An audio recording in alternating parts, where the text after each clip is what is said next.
Welcome to Sports on Tap. I'm your host, Rob Troutman. We have Sean Duffy, Josh Jeffy, Ed Dick joining us here. And it's a first round of the high school football playoffs.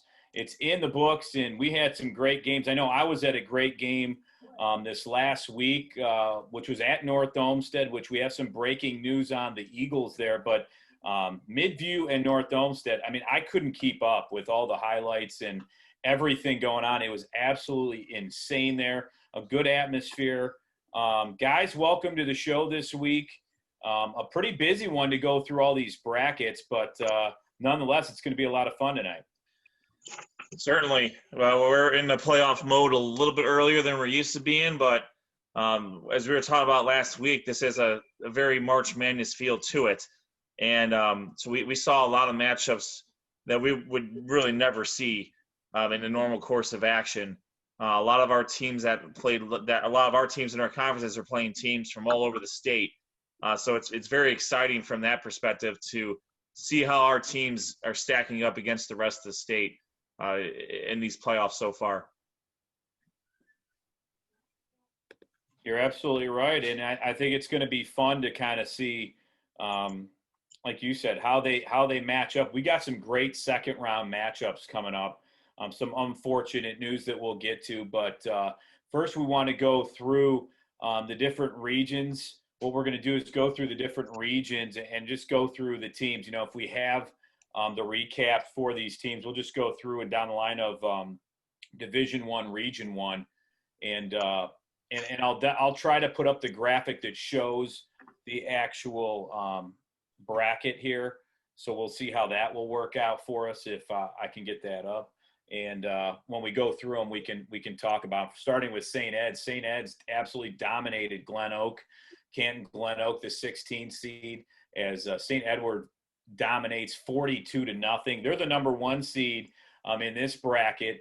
And now looking, as they move on to round two, they're looking to play the winner of this Medina, who was the 8 seed, going against Strongsville, Ed. And that was a great one. Josh and Sean as well here. Medina dominated 37-7 in this game. I was a little bit surprised that Strongsville didn't put up a little more of a fight in this one.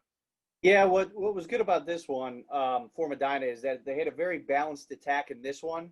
And props to Medina. This was their first ever playoff game that they actually hosted at Ken Duke Stadium. So good for them. And they started this game off really well. A nice 80-yard sustained drive. Dorian Boyland capped off that drive with a 4-yard touchdown. And then Drew Alar, he's been the steady horse at quarterback for Medina. In this one, not only did he throw the ball really well, but he actually ran the ball really well. He rushed in this game a total for 114 yards. He had 91 yards and a touchdown in the first half rushing. Once again, they did spread the ball around when it came to receivers. Luke Hensley had an 8-yard touchdown pass. And at halftime, Medina was up in this one 23-7. Luke Hensley actually finished his game with 8 receptions, 128 yards, and that score. Continuing on in the second half, the Bees continued their balanced attack. Medina in this game totaled over 400 yards in offense. Drew Alar finished 20 of 37 for 275 yards in the air, and like I mentioned before, 114 yards rushing, and a total of 3 touchdowns. Dorian Boylan added another touchdown in the second half. But give props to the Medina defense in this game. They opened the second half with 3 consecutive takeaways that actually turned into 2 Medina touchdowns. So they just played complementary football. We hear that a lot, especially now about the Cleveland Browns. Complementary football wins games. Defense, offense, special teams, and then again you have that balanced attack on offense. For Strongsville, quarterback Maddox Beard finished 8 of 16 with a touchdown and a pick, and senior running back Jack Crotty added 112 yards on the ground, 18 carries.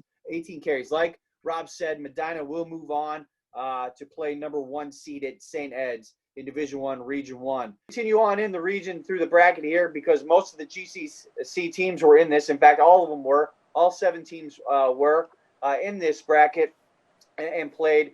And we'll go number 5 St. Ignatius against number 12 seeded Solon. and this one was all Ignatius. They went on to a 42-14 victory. St. Ignatius, though, coming into this game, was the losers of 3 straight games. But in this game, they relied on running back Marty Linehan to lead the way. He finished with 3 touchdowns and 171 yards on 19 carries. It helped quarterback Joe Pfaff, who was making only his second start at quarterback for Ignatius. He finished with 184 yards and 2 touchdowns in the air, and then added another touchdown rushing. Ignatius led this game 21-7 at half. They did open the second half with an 11-play, 76-yard drive that ended in a Linehan 5-yard score, making it 28-7. Now, Solon did fight back. They still were able to do some things on the offensive end, especially led by running back Khalil Eichelberger. He finished the game with 23 carries, 109 yards, and a score. And quarterback Pat McGuade, not his best game, 20 of 35 for only 139 yards and a pick. Solon has not won a game yet this year. So they're just kind of playing the season out to go through it. They still have a solid program, still have a talented group of players there, but we're not able to advance in this one. But their season actually will continue. They will be hosting Shaker Heights in a Week 8 season matchup here. So they're going to try and get their first victory of the season for the Comets. We'll go on to the number 2 seeded Menor Cardinals. They hosted a number 15 seed, Shaker Heights Red Raiders, a old GCC matchup from years past or last year. And this one was all Menor. 69-13 was the final score.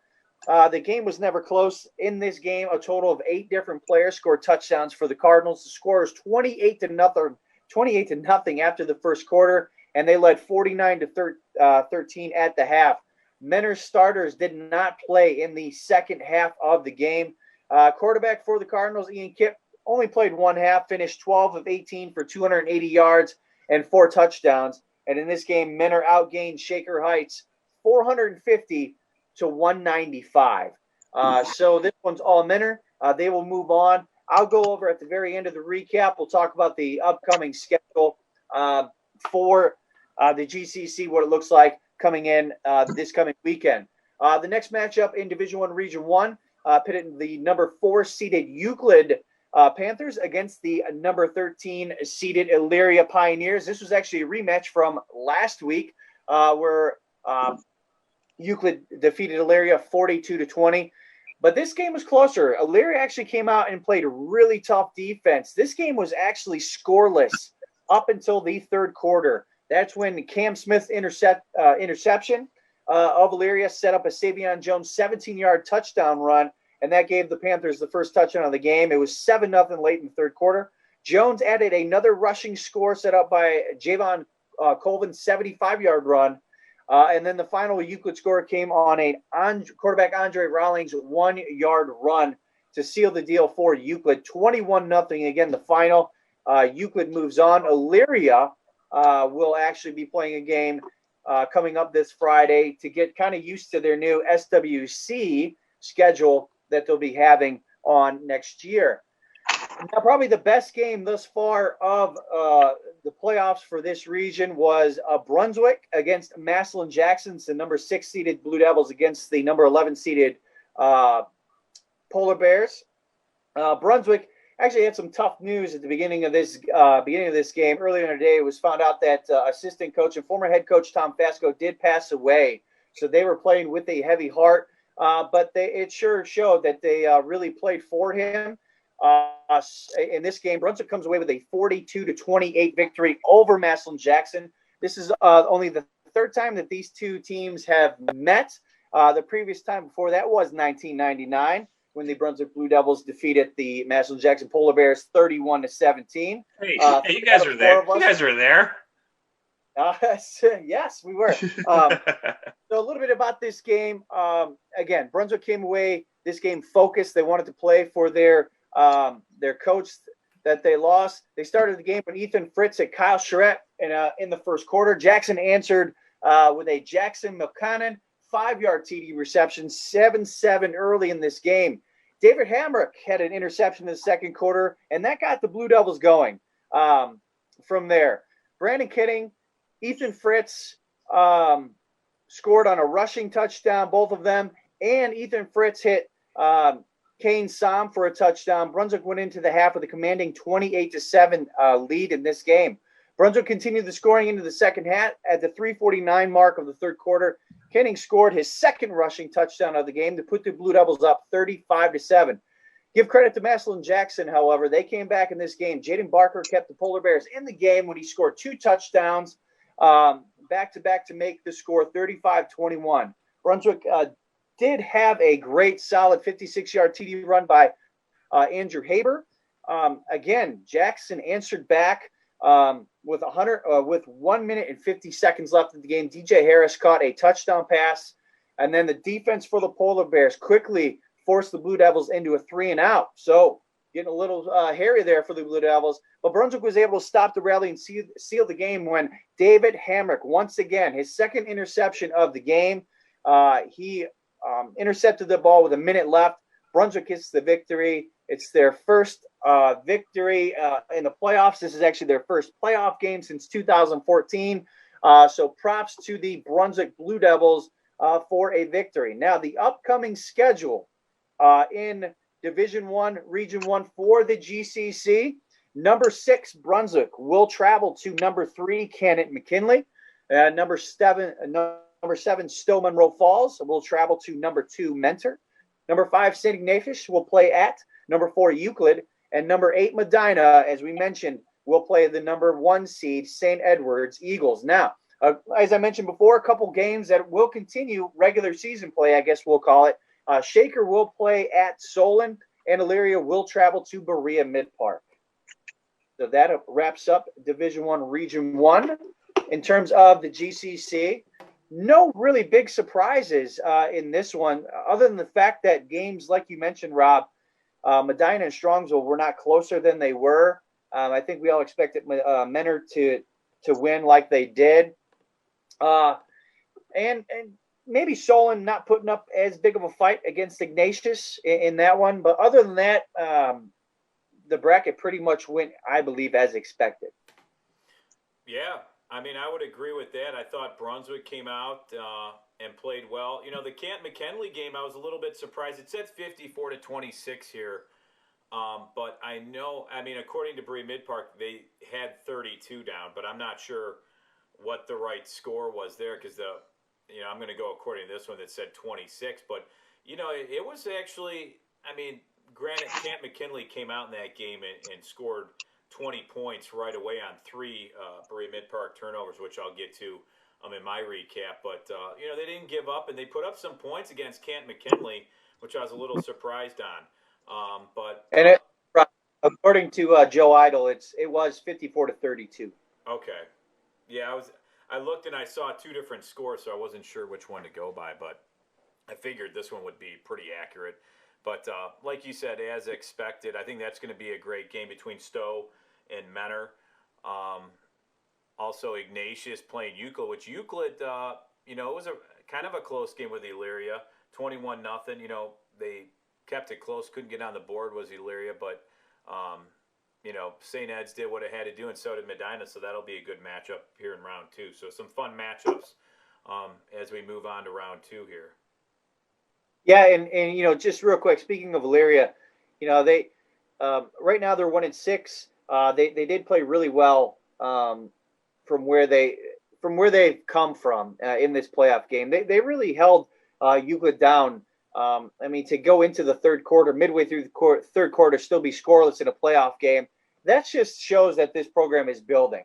Now, just looking at Elyria, their next 2 games they do have scheduled Berea Mid-Park, and they've scheduled Midview at home. So they're they are moving to the SWC next year. So they're kind of getting used to it. And I think these 2 games are important for them to establish, they played well somewhat in the GCC. They played better as the season went on this year. So these 2 games are important. Maybe one of these 2 games, if not both, they can get a victory. Yeah, they have a great facility at Elyria. I mean, they have everything it takes to be good. And I think they're actually going to benefit maybe from this a little bit if you think about it. I mean, starting to play teams in the SWC maybe a little bit early. I mean, granted, you're out of the playoffs, but I feel like they're going to get that experience playing some SWC teams before it happens next year. So maybe that's a benefit to come out of 2020 for them. True. I like the change for Elyria as well. They haven't been as competitive in the GCC as of late, and I think it's a great move for them. I mean, we've seen conferences move, swap a lot more recently than it was when we were all in high school. That just seems to be the way that things are going. But I don't particularly mind this though, because things are. You're not going to have, if teams don't feel they're as competitive as they can be, or then they should make a change. And so I credit the schools that are making the moves and putting themselves in a position where they can be better competitively. So when they go into a game, more games than not, knowing that there's probably a talent gap. I mean, I think that's going to be. I think it's going to be a great move for Elyria, and some of the other moves that have already been made, and future moves that are going to be happening that we are aware of.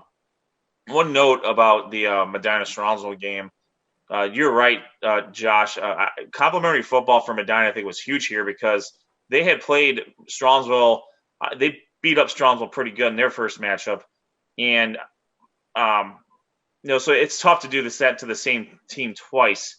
Unless there is a major talent gap, which I don't believe there is between Medina and Strongsville. But with Medina running the ball a little bit more to keep Strongsville on their toes, I think that worked out. If that obviously worked out better for them this time around, and they were able to keep them off balance. LR didn't have to throw the ball 50,000 times to progress the ball down the field. Being able to mix them running was huge for Medina in that game. Yeah, you're right, and I saw that a couple weeks ago when Medina played Solon. I noticed that they started off with the passing game, just like they kind of did against the game that I was at against Brunswick, where they were going 5 wide, and they weren't getting much success with it. And then they started going with the stack formation, or your typical running back fullback setup, and that actually worked for them. And Dorian Boylan is. He's a hard runner. And in the game I had against Solon, he scored in that game. He scored 2 touchdowns in this last game. So, that's going to be the key. And when they're playing, a team like St. Edwards that has a high-powered offense, and they are the definition of complementary football, you're going to have to keep the offense off the field. So you're going to have to run the ball. So they're preparing well. They've made some adjustments as they headed into the playoffs. So good job by them. Yep, certainly. Any last thoughts on the Greater Cleveland Conference in that Division I, Region 1 region? Go. Well, just to finish out that region, I mean, we look at the game. The only game that didn't involve Josh's teams was one that involved mine, which was still Monroe Falls versus Cleveland Heights. And despite the final score being 45-14, that actually was a really close game going into halftime. And a lot of it was self-inflicted wounds by the Stowe Bulldogs. They were -2 turnover ratio, and both of those led to touchdowns for Cleveland Heights. But they kind of got things back on track. One of the things that I'm looking at going into the Menor game, in this game, the Stowe Monroe Falls Bulldogs were without their 2 running backs. They had to actually conscript the senior cornerback, Jack Bryden, who did actually have a pretty good game on the ground, 168 yards rushing and 2 touchdowns, to take over the running back duties as well as play both ways at cornerback as well. Going to be interesting to see if Stowe gets those 2 guys back, especially against a really, really talented team that is the Menor Cardinals. And again, I want to also shout out to Owen Bainbridge, who had 3 touchdown passes in the game. But yeah, Stowe's able to clear this one pretty handily. They scored 31 unanswered points, starting with the last possession of the first half and pretty much every possession in the second half, and they kind of ran away with this 45-14. And as you mentioned, they will travel to take on Menor in what I think is a sneaky probably really tight matchup for both of those teams. I know Mentor's kind of been, running roughshod over this division for this region for the last few years. I think Stowe's got the defense to hang with them, and I think if they can force Mentor to make a couple mistakes and capitalize on them, they could see something and be competitive with it. But again, as we know, Mentor lives for this. Whether it's week 7, week 8, week 10, week 14, this is playoff for them. Stowe's a little bit, they're kind of coming back, but we'll see how they do. I'm interested to see how that game shakes out. Yeah, that's a good point, Sean. I mean, this game has the possibility of being a good surprising game because this is, Coach Gray's first playoff game as Cardinals head coach. I mean, it's a little different now, or second playoff game, but against stiffer competition. Let's be honest. So he's going to have the team ready, but. I think right now the way that the offense and the defense for Mentor is rolling, especially with Ian Kitt back there, that man has had 10 touchdowns in the last 4 quarters of play. So he is riding high and really rolling. So it's going to be a good game, but I don't know if Stowe's got enough. Well, that's why they play the games there, Joshy. That's why they rolled it. It ain't all on paper. Come on now.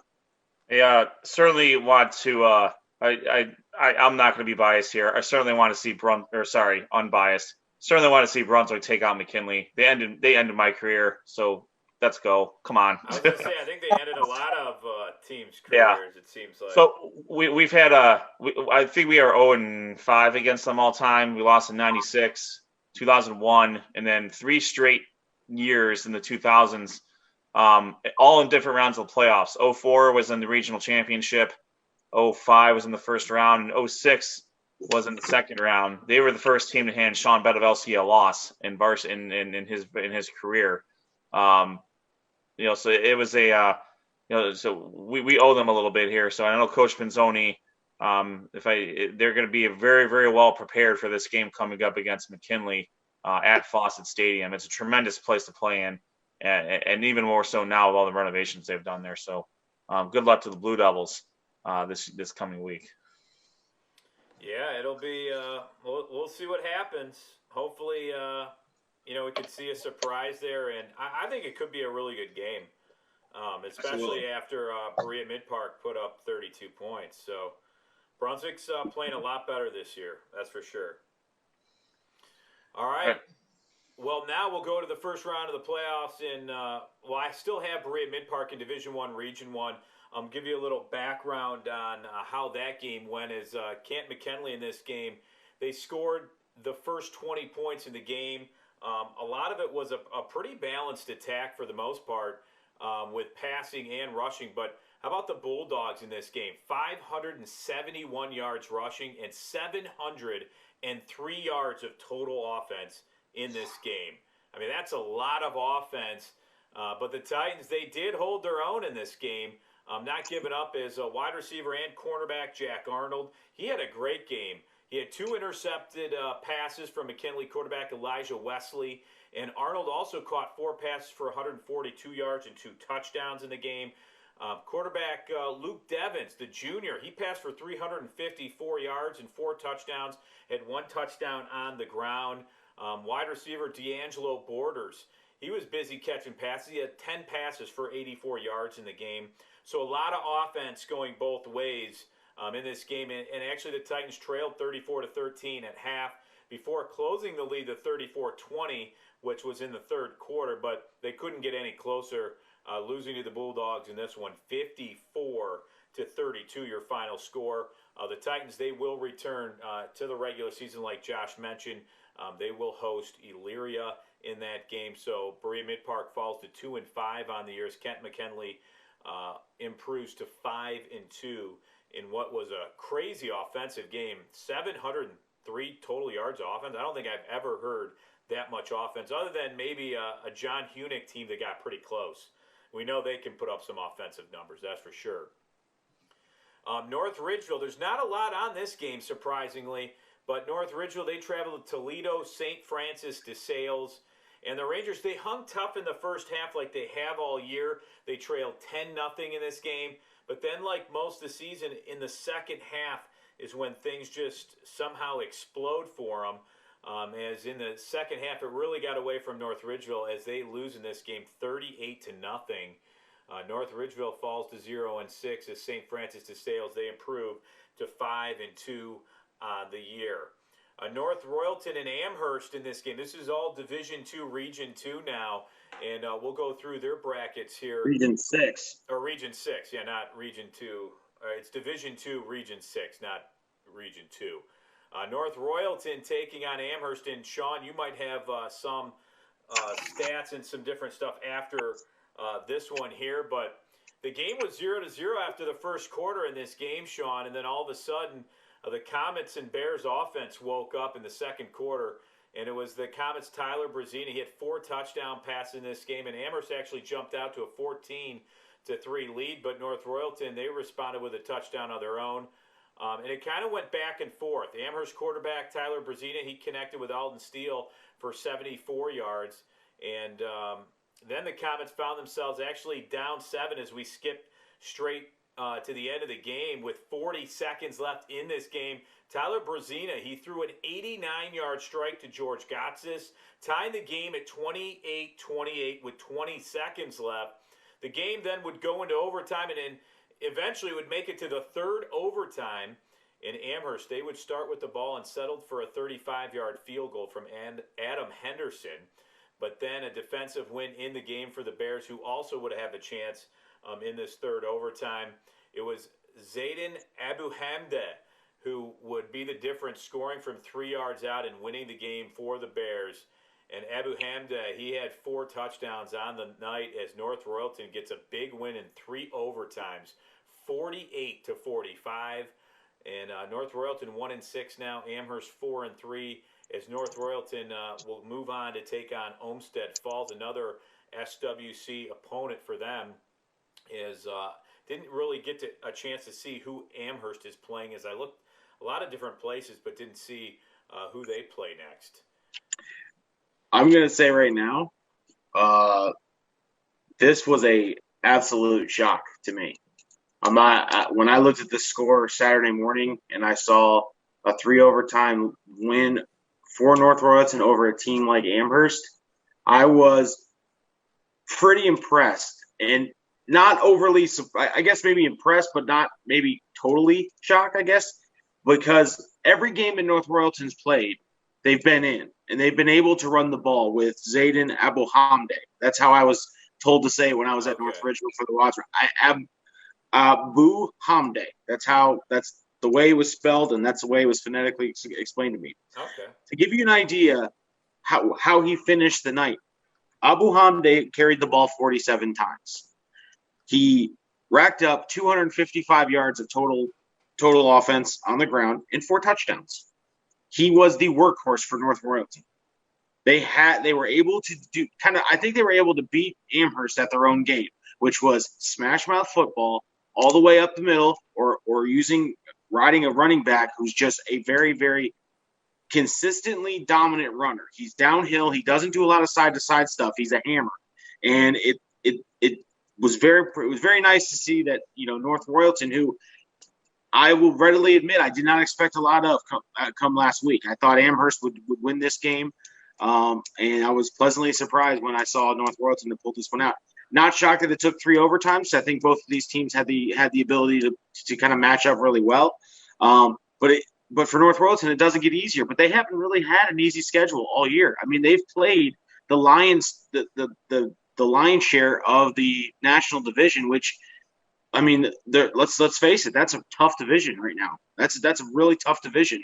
And we're seeing that. And I think North Royalton said, look, if we can get through that, we know what's coming. We've played maybe better competition. So, this Olmsted Falls matchup is another one of those sneaky kind of, maybe turns out to be another good game. I don't think any of us were expecting Amherst and North Royalton to be this close, or even a 3 overtime game coming last week.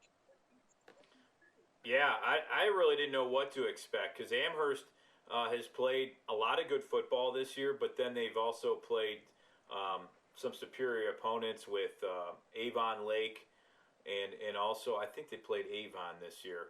So, they got beat by them pretty good. But, North Royalton, we said, was going to be that tough team that didn't have a win, but has played a lot of close games, and here I think it kind of helped them out for sure in the long run. The other game, Sean, that we had was Westlake as they traveled to Wadsworth, and we thought it would go this way with Wadsworth and Westlake. Westlake, though, they turned the ball over 3 times in the first quarter, and I think that's whenever you do that against a good Wadsworth team.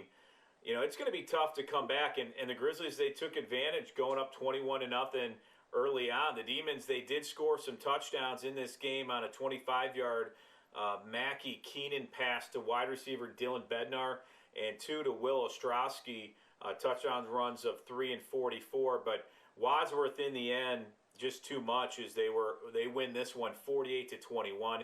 Wadsworth improves to 2-4 on the year as Westlake falls to 3-4.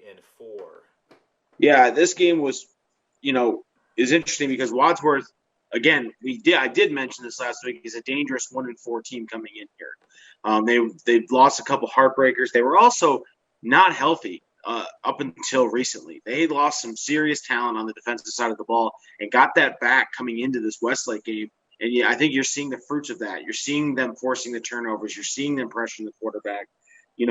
Wadsworth has a very interesting team dynamic. I mean, Mitchell Evans went 13-26 in this game for 166 yards and 2 touchdowns. The running back, Brendan Gray, had 15 carries for 89 yards, 1 receiving touchdown, and 1 passing touchdown. It wasn't, Barrett Lavis had a couple touchdown receptions as well. It was, in my opinion, the way Wadsworth, I think, wants to play every week. Getting, from the running game and a little bit of the passing game, but not being too one-dimensional. So it was a balanced attack for Wadsworth. It'll be interesting to see if they can continue this against a team like Avon Lake, who they play next week. Spoiler alert. Sorry, I don't know if we got to that part yet. But no, Avon Lake had a bye this week anyway, so they were waiting to winner of this game anyway. So, hats off to Westlake, though. They hung in there. And you know what?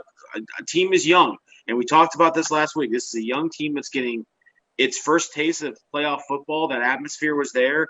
They were in Wadsworth. They knew what it'd like to be in that atmosphere, so they were able to show up. Unfortunately, you run into a team that's a buzzsaw. And right now, I think Wadsworth is kind of rounding into form a little bit. That's what we talked about. It's dangerous. We're getting towards a lot of these teams are starting to hit their stride.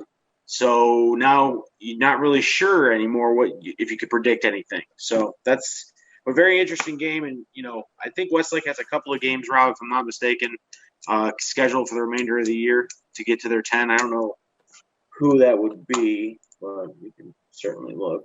Yeah, they do. I believe. Yeah, they have a game against North Ridgeville, and then at home, and then they travel to take on Parma.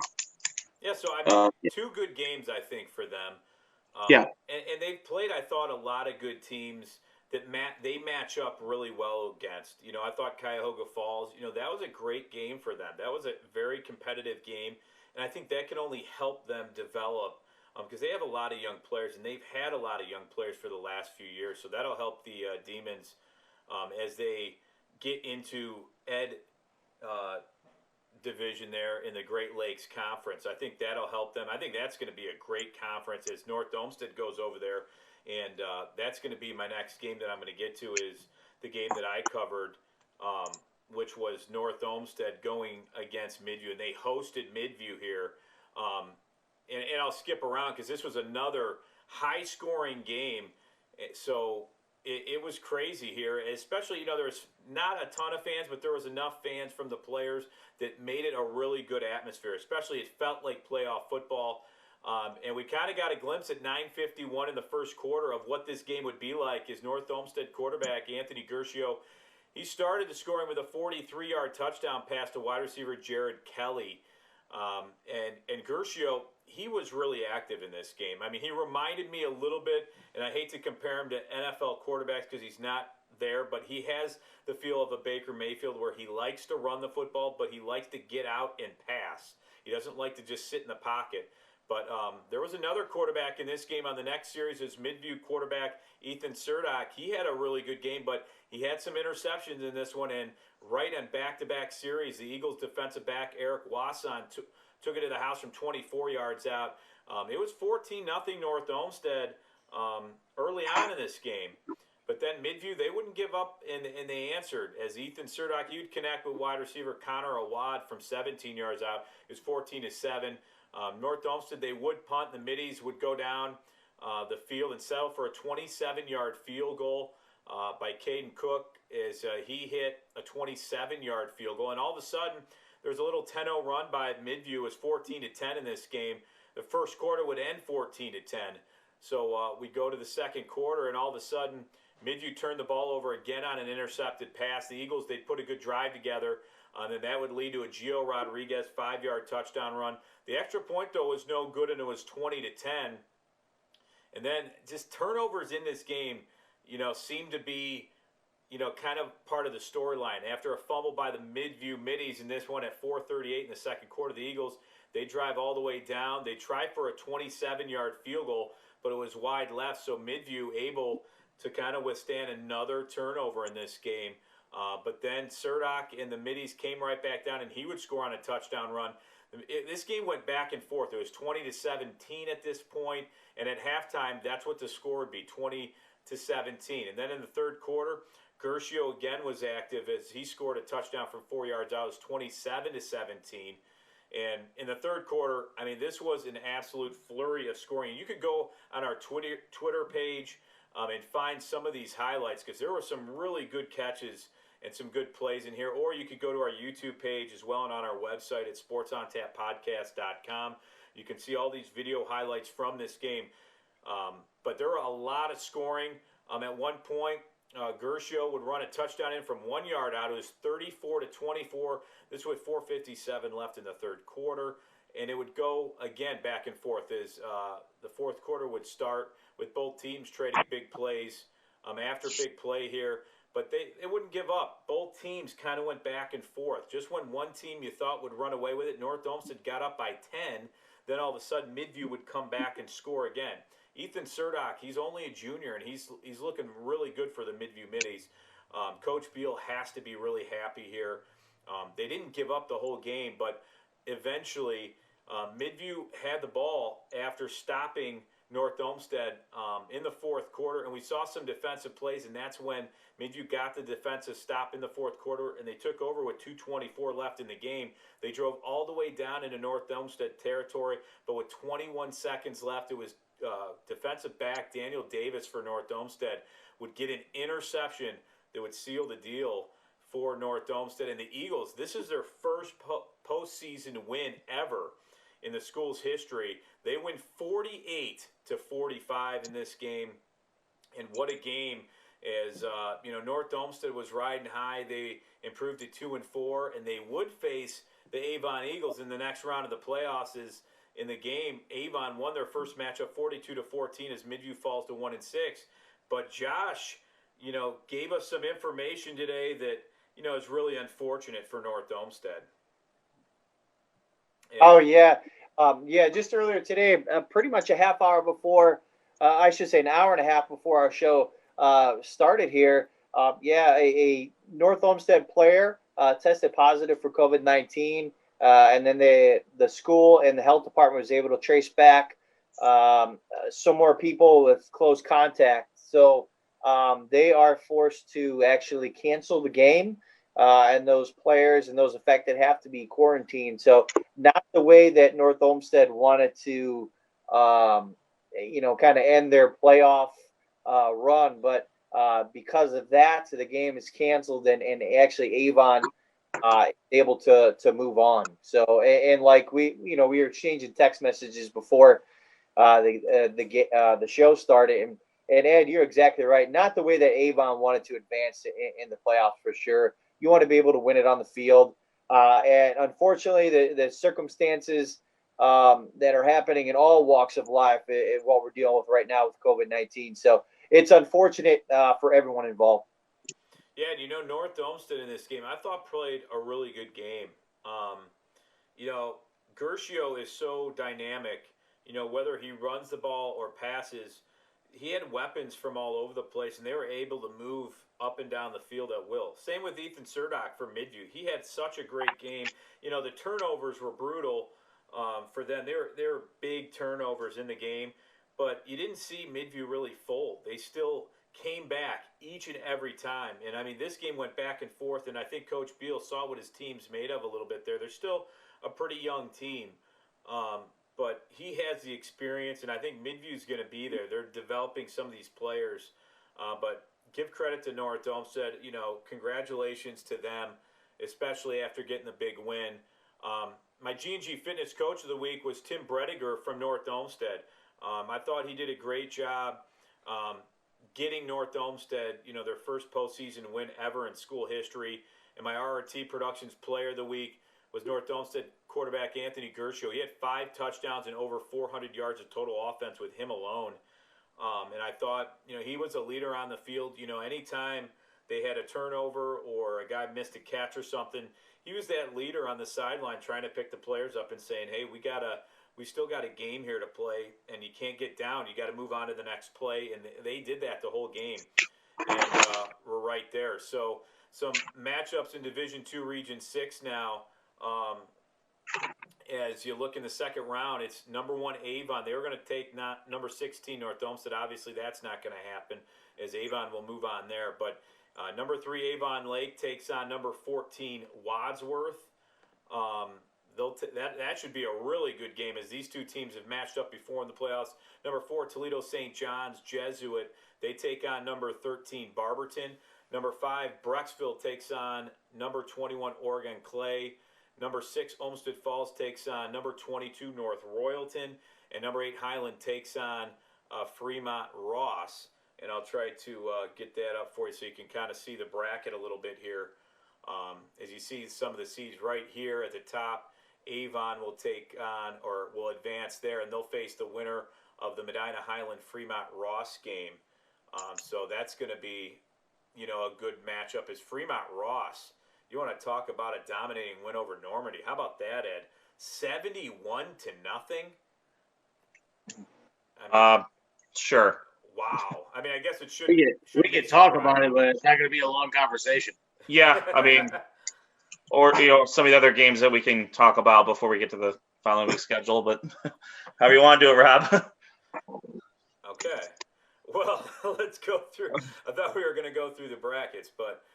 Well, yeah, after we went through the rest of the games. So, for example, to your point, Rob, yeah, Normandy, they played in a playoff game. That's about the best that can be said about that game. Good on them for opting in and getting their kids some playoff experience there. Yeah. But yeah, that was a beatdown. That's a really cool stadium to play in, to be fair. So that's not a bad experience. 71-0. Fremont Ross with the win over Normandy. Sean, a couple of our teams did battle as well. Barberton, I don't have a whole lot from the Lakewood side here. They didn't score any points. Yeah. What do you think about them from your side?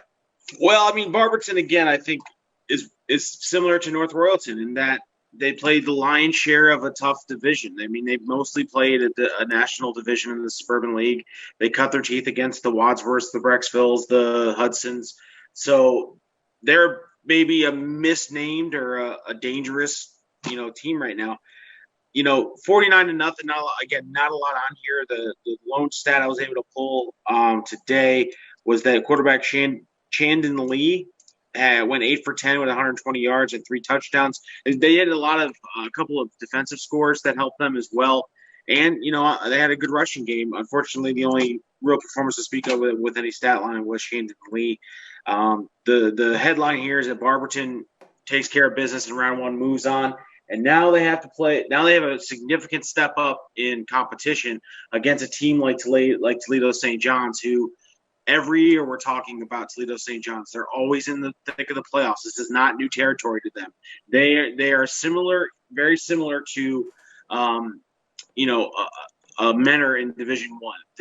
Being in the playoffs is the expectation for Toledo St. John's. It's not the exception. So I expect this to be a hard-hitting game. I think Barberton hangs, but I hope they can pull it out. But that's a tough test, but it should be a good game. That's all I got for the Barberton game. I don't know if Lakewood has any games scheduled as of yet. for after the They, playoffs? They are what do they have? They are going to play Parma next week Okay. in non-tournament action. So their Lakewood falls to 1-6. They will host Parma. According, at least that's according to Joe Idle. They'll continue their season there. On the other game in Division Two, Region 6, that involved one of our teams was the 12 seed Parma Heights Valley Forge Patriots hosting the number 21 seed Oregon Clay Eagles. The Eagles jumped on top 7-0 before Patriots running back Julius Sabil rushed in from 12 yards out to tie the game. Oregon Clay scored twice more to build a 21-7 lead. However, Valley Forge comes back strong. Kentrell Marks scored from 14 yards out to cut the lead to 21-14. Another score by the Patriots, but a missed extra point cut the lead to 21-20. And then late in the fourth quarter, Marks found the end zone again from 29 yards out. They went for two. They were not able to get it. Valley Forge led 26-21. Unfortunately for Valley Forge fans, Logan Heinschel scored from 7 yards out late in the fourth quarter. And the Eagles with a 27-26 win over Valley Forge. I would say a little bit of an upset here. Valley Forge, was rolling pretty well.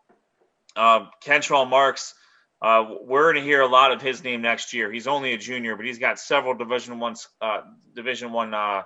teams coming after him. He ran 30 times for 208 yards and 3 touchdowns in the loss. Valley Forge, right now, they fall to 3-2.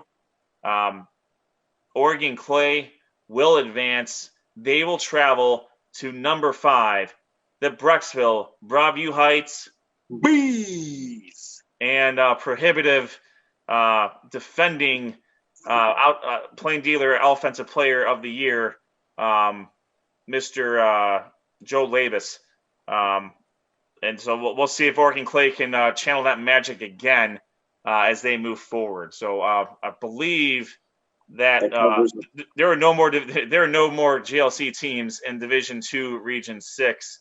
Unfortunately, they were all eliminated from this region. So it's a nice mix, I think. If we look at Division II, Region 6, it's a nice mix of Suburban League and some of your stalwarts from the Southwestern Conference. Absolutely. Obviously, you'd like to see that North Olmsted Avon game actually proceed, but unfortunately, it's out of their control. You're looking at 3 Suburban League teams and 3 Southwestern Conference teams that made it to the second round, I believe. Yeah, 1, 2, 3.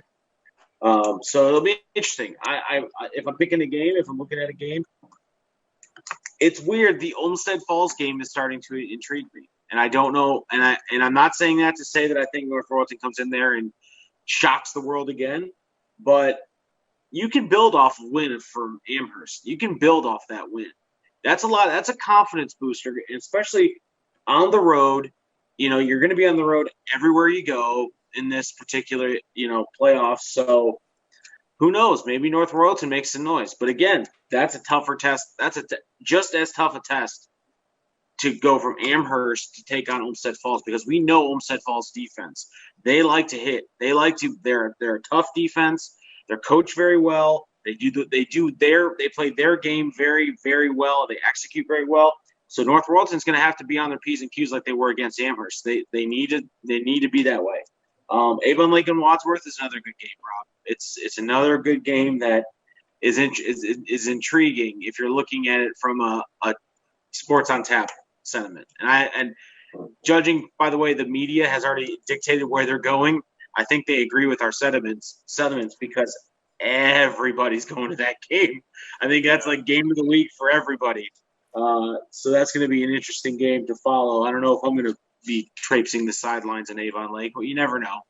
Yeah, it's early in the week. Yeah, I think when you get to round 2, I mean, there's always awesome matchups that you're excited about. Even in round 1, I thought there were some really good matchups, and then some matchups you're like, I don't know how that's going to go, but they surprise you a little bit, and I like that there's different teams matching up with like it's usually the same teams in the playoffs. This year it's a little bit different, where every team, or if you opted in, you have a chance to make it. And I think that was kind of exciting and made for some fun football to watch. But now, really, in Division Two, you're going to start seeing some big time matchups, and as you go further and further, it's going to keep getting better and better. I'm pretty excited about it.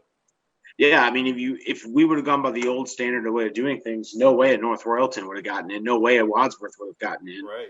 I don't even think a Midview would have gotten in to play that. So now we're seeing teams that are given that shot, that life, that extra life, or whatever you want to call it, and they're making the most of it. So far, that's obviously the upside of that bracket is North Royalton being Amherst, because Amherst was set up to really play well and to play Olmsted Falls, who I believe they beat. Correct? They beat Olmsted Falls when they played them, right?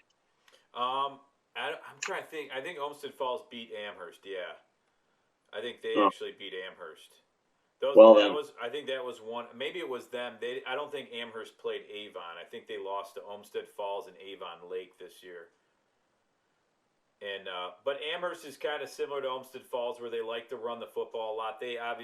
Olmsted Falls runs, some different offensive sets, but for the most part, they like to smash mouth football on the ground. So it'll be fun to see what happens with North Royalton as they, maybe they'll be like, hey, maybe we should head to the SWC since we're playing so many teams and they're having heck of games.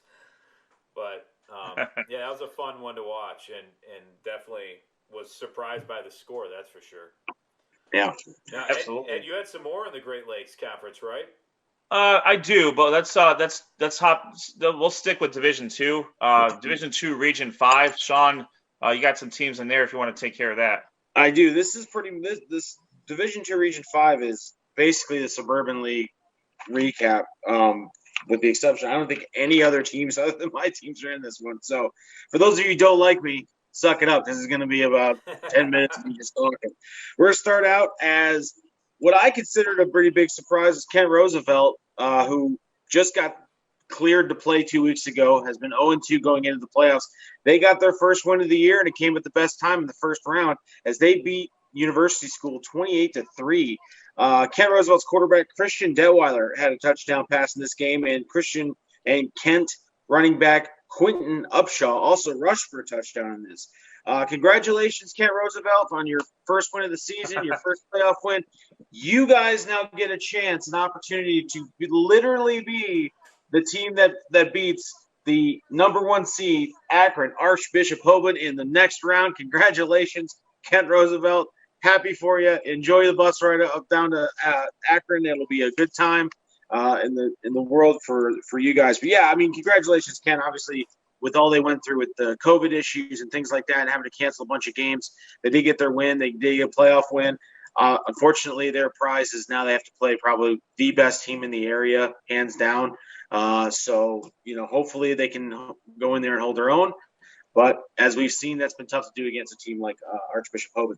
The next matchup for the Suburban League saw Lakeside travel in to take on Nordonia, and Nordonia does what Nordonia does, and that's score points. They end up winning this 48-7. It was never a contest. Nordonia was ahead by 3 touchdowns by the end of the first quarter. Billy Levac had 2 touchdown passes on the night. Sal Perrine, the running back for Nordonia, ended up with 115 yards rushing and 4 touchdowns as Nordonia cruises to a 48-7 victory in round 1 over Lakeside. Nordonia will go on to face Mayfield at Mayfield in the next round. A couple of interesting dynamics here as we remaining. Twinsburg got their first win in playoff competition as they beat Brush 42-14. And I was not expecting this in the least because Brush was playing really good football coming into this. And Twinsburg just went in there and took care of business. Trevor Horvath, the Tigers quarterback, had 4 touchdowns on the night, and they just took control of this game and went in and knocked Brush right in the mouth, and that was there. And they never got close either. So Brush, unfortunately, their playoff journey ends here, but Twinsburg moves on. They will face number 2 seed Austintown Finch. So I just want to back up here. The Kent Roosevelt Rough Riders have drawn the Akron Archbishop Hoban, And Twinsburg in the second round of the playoffs now faces the number 2 seed, Austintown Fitch. So that'll be fun. Congratulations, Twinsburg, on your first win. Here's the number 2 seed in your region. Good luck, and hopefully you guys can pull it out. My last team in the Division II Region 5 first round was Cuyahoga Falls traveling into Boardman. And there ain't much to talk about this one. Cuyahoga Falls loses 49-0. They don't have any stats to really report because they didn't get on the board. Boardman now advances to place Paynesville Riverside. Cuyahoga Falls will travel to will host Talmadge in next week. As spoiler alert, both those teams are out of the playoffs. That's all it's fit to print for Division II Region 5 as far as the show is concerned. I do have the bracket pulled up here. We can just kind of go through it really quickly. That way we can kind of set the table here. Region 5, our round 2 matchups are, as I mentioned, Akron Archbishop Hoban will host Kent Roosevelt. Mayfield will host Nordonia. Benedictine will host Willoughby South. Walsh Jesuit Cuyahoga Falls will host Garfield Heights. Austintown Fitch will host Twinsburg. Warren G. Harding will host Maple Heights. Hudson, the number 3 seed, actually draws the winner of the Bedford Akron Ellet. That winner was Bedford, so they will play Bedford. They will host Bedford in the second round, and Paynesville Riverside will host Boardman. So, as we mentioned, Hoban's the cream of the crop there. Austintown Fitch is the number 2 seed, but lurking in the shadows, the dark horse, if you will, if you could be a dark horse at the 3 seed, you got Hudson and that explosive offense. Against a team like Bedford, that's probably going to test them a little bit. And then you got, the bottom part of the bracket. So we could conceivably see, hopefully, a matchup here if things play out the way they're bracketed, which they probably won't. But Austintown Fitch versus a Hudson team for the right to play what I'm assuming is going to be Hoban.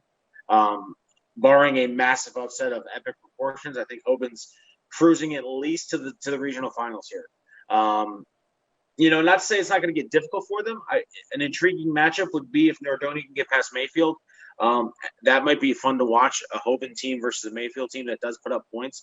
My only question there is Mayfield's defense has been a little suspect. They've been in a lot of shootouts this year, specifically with the Hudson, with Highland, with a lot of teams. So you got to question that defensive effort a little bit, or just the ability to stop people from putting up points. But yeah, this is an interesting bracket to follow. With when you have Hudson, you have Hoban, you have Austintown Fitch, and Nordonia, who, let's be honest, Nordonia is a couple of points away from being, probably a top tier seed in this region had they not had a couple of games gone their way. Absolutely. This is a great, I think you hit it on the nail on the head here. It's Hoban's to lose, and they're one of the best teams in the state, regardless of the division. Yeah. So it'll be, I think it'll be Hoban versus Austintown or Hudson, and that'll be a good game. But we'll see as it gets there. So we'll shift over to Division III Region 10. We have a couple of teams. We have some teams doing some battle there. So Division III Region 10, the 13-seeded Rocky River Pirates hosted the number 20 seed Lexington Minutemen. Lexington came off a 90-minute bus ride, but they hit the end zone quick for a 7-0 lead. In the second quarter, the Pirates got on the board with a block punt by San Fuchs that went for safety, cut the Minutemen lead to 7-2, and then they added a field goal, and they were down 7-5 at the half. Apparently, baseball scores also apply in the playoffs here, but the second half belonged to Rocky River, notably quarterback Braden Spees. Spees kept a 7-play, 50-yard drive with an 8-yard touchdown run. With a successful 2-point conversion, the Pirates took a 13-7 lead. Rocky River then turned Lexington over 2 times, and after another field goal, John Beebe found the end zone from 20 yards out for a 23-7 lead.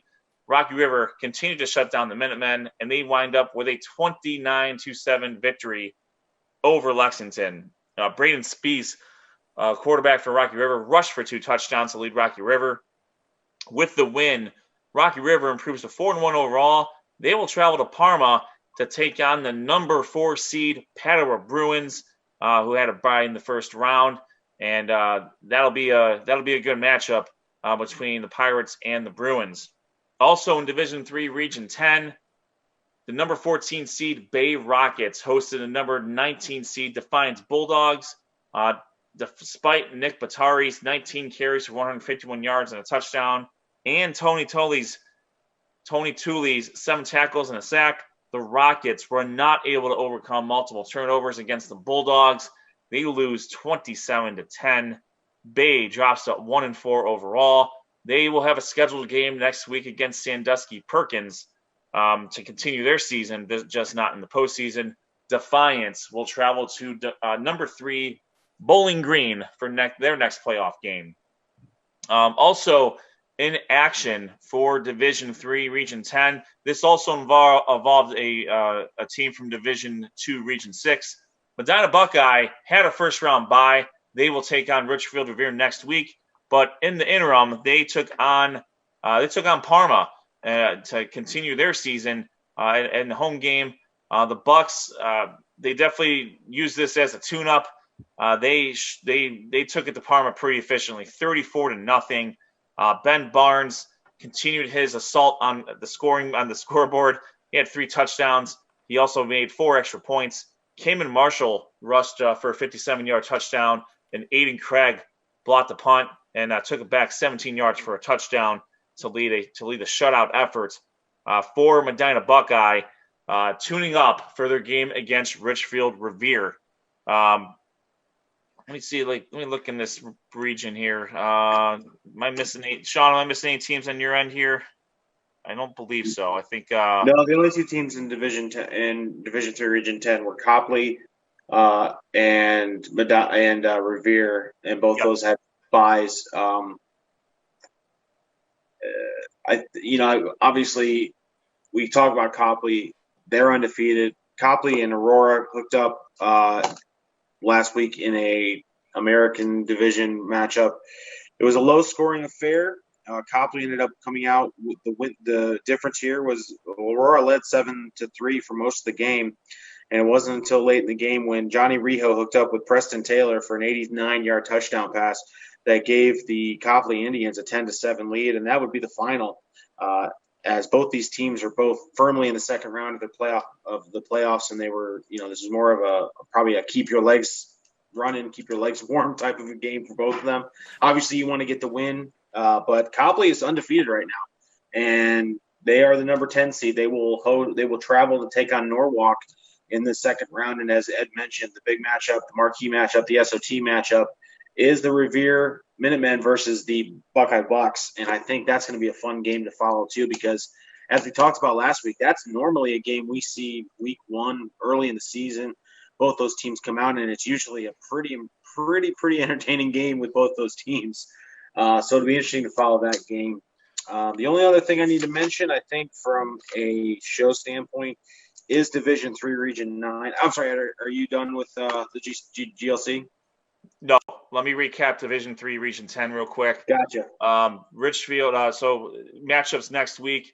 Tiffin Columbia, the number 1 seed, will host Norton, the number 16 seed. We just mentioned Revere and Buckeye, but we didn't mention Parma Padua, the number 4 seed, will host Rocky River. Props to Lodi Cloverleaf. The Colts host their playoff game for the very first time in school history. They will take on number 12 seed Millersburg West Holmes. Ashland, number 2 seed, will take on Mansfield Senior. I believe that's a game that they normally play every year anyways. Norwalk will take on Copley. Bowling Green will host Defiance, the 3 versus 19. And then Parma Heights Holy Name, they had a bye into this round. They will take on Caledonia River Valley, the number 11 seed. They picked up a 69-6 victory over Maumee. That was quite a beatdown they laid down there to get ready for that game. Holy Name did not play last week. They did take the bye in preparation for their playoff game. So that wraps up the Division 3 Region 10 recaps there. And then Sean, Division 3 Region 9. Yeah, Division 3 Region 9 featured only one first-round game that is particular to the show, but we can go through it anyway because there is a very good potential matchup here. We'll start off with just running through the bracket. Akron Bucktail losing to Warren Howland 27-0. They will go on to face number 1 seed Chardon. Will Warren Howland. Geneva ends up beating Painesville Harvey. They will face Hubbard, who beat Alliance. Akron Coventry defeated. I'm sorry. Youngstown Cheney defeated Akron Covington. They will face number 4 seed New Philadelphia. Aurora did have a first round bye. As I mentioned, they played Copley in a division game. They were waiting on the winner of the Louisville, Chardon, Notre Dame Cathedral Latin, NDCL, for those of you that understand what that means. NDCL wins in a close one, 14-7. So Aurora, the number 5 seed, will face the number 21 seed, NDCL out of Chardon. Streetsboro will host the Niles McKinley Ravenna winner, which was Niles McKinley. Steubenville does beat Youngstown East, and then they will host the winner of the Talmadge Dover matchup. The Talmadge Dover matchup was mostly controlled by Dover as they win 63-21. Talmadge's playoff run comes to an abrupt end. As I mentioned, Dover moves on to face Steubenville. And then, as I mentioned earlier, Talmadge will face Cuyahoga Falls next week in a non-playoff game. That pretty much wraps up the Suburban League. My G&G Fitness Coach of the Week.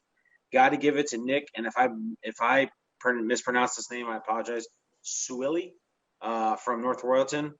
And if I mess it up, it's because I was trying to make sure I pronounced my Player of the Week's name correctly. My RRT Player of the Week is Zayden Abu Hamde, 255 yards on the ground and 4 rushing touchdowns.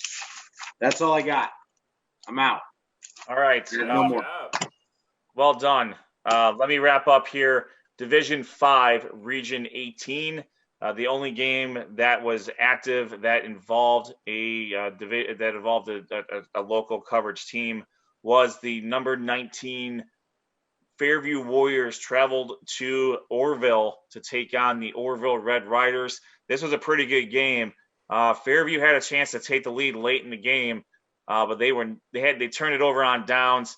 Orrville escapes with a 35-30 victory over Fairview Park. And they will advance to take on the number 3 seed Ottawa Glandorf. And then the other team of note, Elyria Catholic, that is the number 4 seed in this region. They took a bye. Into this round. Let me confirm, make sure they didn't play. They did not play. They took a bye week as well in preparation of the playoffs. They will take on the number 13 seed Oak Harbor, who was a 69-17 winner over Doylestown Chippewa. Admittedly, I don't know too much about all the teams in this bracket, so I'm not going to go through this specific one because there's really not a whole lot of local teams in here. So Elyria Catholic, number 4 seed, Stephen Navalinsky, Jared France, and that potent offense. We'll see what they can do against that Oak Harbor team that scored at will last week in their matchup. So I believe you still need to give your players and coach of the week. I will get to mine very quickly. Both come from Rocky River. Josh Wells will be the G&G Fitness Coach of the Week from Rocky River with their victory over Lexington. And the Player of the Week will be Braden Spees, quarterback of Rocky River, leading that victory from his end there. Yeah, nice job. That was a lot to cover with a lot of these brackets going through and figuring out where our teams they're a little bit spread out for the most part, especially your conference in the Great Lakes Conference. They're spread out a little bit in different areas. That's three divisions, dude. It's 3 divisions, man. It's a lot to follow, but also broadens out how much we can talk. So that's not a bad thing. Yeah, exactly. And my G&G Fitness Coach of the Week was Tim Bredinger from North Olmsted for their postseason.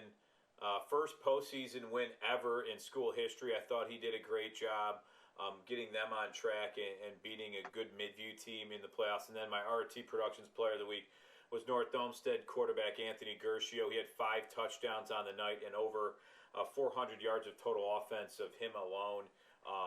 And like I said, he was a great leader for them in that big win. And it's tough for me to pick. There are a lot of great players that had big weeks. Same with coaches. The coaches, you make it to the playoffs and you try to get your team on track. But I thought those two did a great job for North Olmsted, and congratulations to them. It stinks that they're not going to be able to at least face Avon in the second round of the playoffs, but at least they got their first postseason win ever. I mean, that's a positive out of all of it, at least.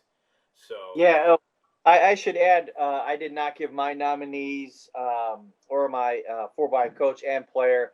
This So was a champ tough you are. for me in the GCC. I had a tough time deciding which coach I would nominate. Right off the bat, my first inclination was Coach Mazzoni of Brunswick. Getting his players ready after some devastating news early on. One of their assistant coach, Tom Fasco, passed away earlier in the day. They got their team ready to play, and they, hosted their first playoff game in quite some time. But I'm going to go with Medina coach Larry Laird on this one. Just as we talked about earlier, Ed brought up a good point. You're playing an opponent for the second time in a season. It's really hard to really dominate like you did in the first game. And Larry Laird and the Medina Bees made a lot of good adjustments. They played complementary football, and they went away with a solid victory. So I'm going to go with my G&G Fitness Coach of the Week nominee, Larry Laird of Medina. Now, my player, I will go to the Brunswick Blue Devils, but I'm going to go on the defensive end. I'm going to go with David Hamrick. Kid's been a stud defensive back all season.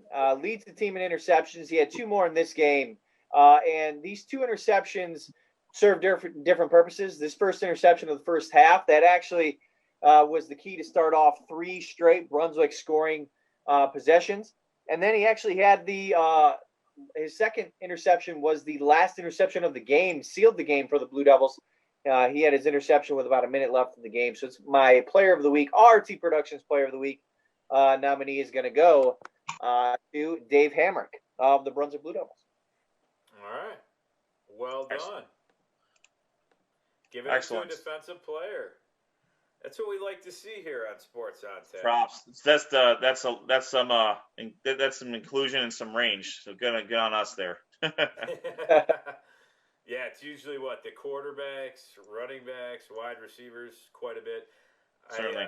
But you got to give credit where credit is due there, and a lot of teams this year I thought made some positive steps. Brunswick being one of them with Coach Pinzoni. They had some bumps in the road. I feel like not this year, but in years before this year, and this year I thought they really took some positive steps, and I think the kids are believing a little bit more. So, good to see them, and we'll see what they can do against Canton McKinley. I think that's going to be a fun matchup. Absolutely. To your point, Rob, this class has been special since they were sophomores. A lot of them played as sophomores, and most of them started as juniors. So they've been building to this year for a little bit, and they've been able to overcome the loss of Jake Charette, which you can't overstate that. How important he was to the team, but they've next man up. Ethan Fritz has certainly stepped in at a full-time quarterback role and has provided exactly what the Blue Devils need, along with that very good running game between Koenig, Haber, and Vidini as well. The defense, Coach Dooling's defense has done a tremendous job every week. Some teams like Menor, they're good, and that's what's going to happen. But we held Euclid to 14 points. There's really nothing more you can do about that one. You hold a team like Euclid to 14 points, you give yourself a pretty good chance to win that game. So this will be a very good game in Division I, Region 1 for sure, Rob. Are there any other games that you're looking forward to in any with our teams in any of the conferences? Is there going throughout the playoffs before we sign off here? But Went through all the brackets and kind of showed while you guys were talking about it, I was able to put up the different matchups in each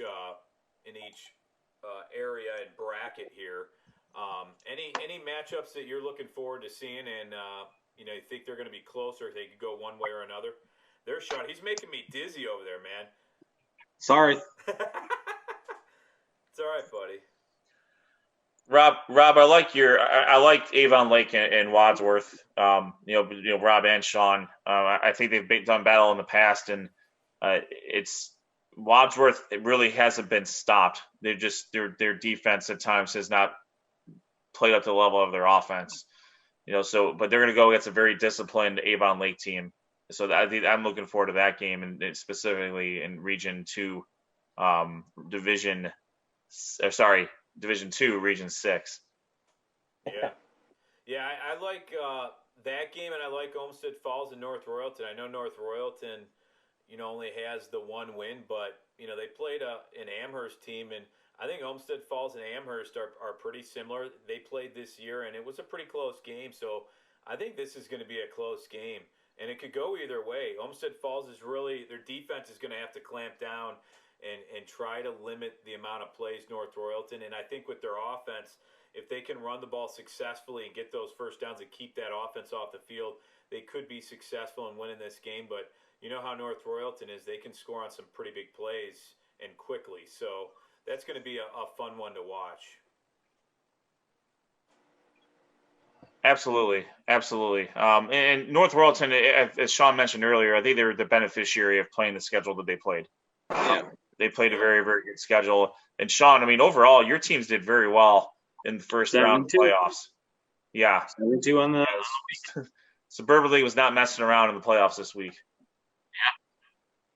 Yeah, I think they show how tough their league is. The Suburban League is it's brutal every year, with all the matchups that they have going against each other. And North Royalton's, I think, the exception of that. They had 3 close games this year, and then they go into the Southwestern Conference and they get a big win. So, it's definitely becoming more and more of a, as I talked about earlier in the year, it's the National Division particularly.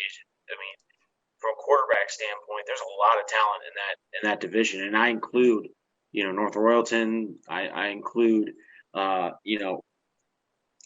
those teams have really good experienced quarterbacks. There's not a lot of freshman, sophomore quarterbacks that are playing right now. It's juniors and seniors, and mostly seniors in the National Division particularly, which has been an impressive output. From Billy Levac to Jacob Paltani to Mitchell Evans to Joe Labus to Michael Piazza there's a lot of good quarterback play in the Suburban League, and I think that may be one of the things you can point to as we go through this playoff is how well your quarterbacks play. Yep, it's an important part, that's for sure. Josh, any last thoughts? You look like you're brainstorming over there. No, I'm just thinking about Division One, Region 1 again, the land of the Greater Cleveland Conference. It's coming down where we're meeting the same few teams here, where we got Canton McKinley, St. Ignatius, St. Edwards, and Menor. Usually your top teams that you have to roll through. So let's see what Brunswick, Stowe. Who else we got? Euclid. Yeah, what do you think about Stowe and Menor? Do you think Stowe could maybe pull one off in that game? Stowe's had a pretty good year so far. Yes, and frankly, I can only go by what our guys here at Sports on Tap say about Stowe, but just from following Menor for the last few years now, especially now that team is rolling offensively, like they're used to. So Ian Kipp's got that team rolling really good. Coach Gray's got them focused in on what they're looking to hopefully be a state championship run. Boy, what a first season for him in his first full complete season, and it's been really probably a whirlwind for him. But they, like you said, we've seen him against Brunswick, and you saw him on the field. They're the same team, and he has the experience. But what a year they've continued to have, and and they continue to build that program. So congratulations to them on making it, or actually, making it to the second round, and we'll see what they do against Stowe. But a lot of good matchups there in Division I, Region I, and see what happens. It's going to be a fun round 2 coming up. Sure is. All right. Any last thoughts before we close down the show, guys? Just that a shout out to whoever made these very lovely new polos. They are comfortable. Also, I would Courtesy of your team shop. My team shop? No, your team. That's the name of the company. Your team shop. Right, my team shop. Okay. I don't have a team shop. It's all right. Fine. Who's on first? Who? Huh? Who? What? Let's go. We're fading. Battery's fading fast. All right, I know. guys. I'm getting it to you. All right, guys. Great show tonight. Good luck to all the teams in round 2. Go to sportsontappodcast.com for videos and scores and updates, and to see where everybody's going this Friday. Our Twitter is @SOT Podcast. We're on Facebook. We're on YouTube, Instagram, and we'll see everybody next week. All right, guys. Good. Have a great rest of your week. Have a good one, guys. See ya. Take care.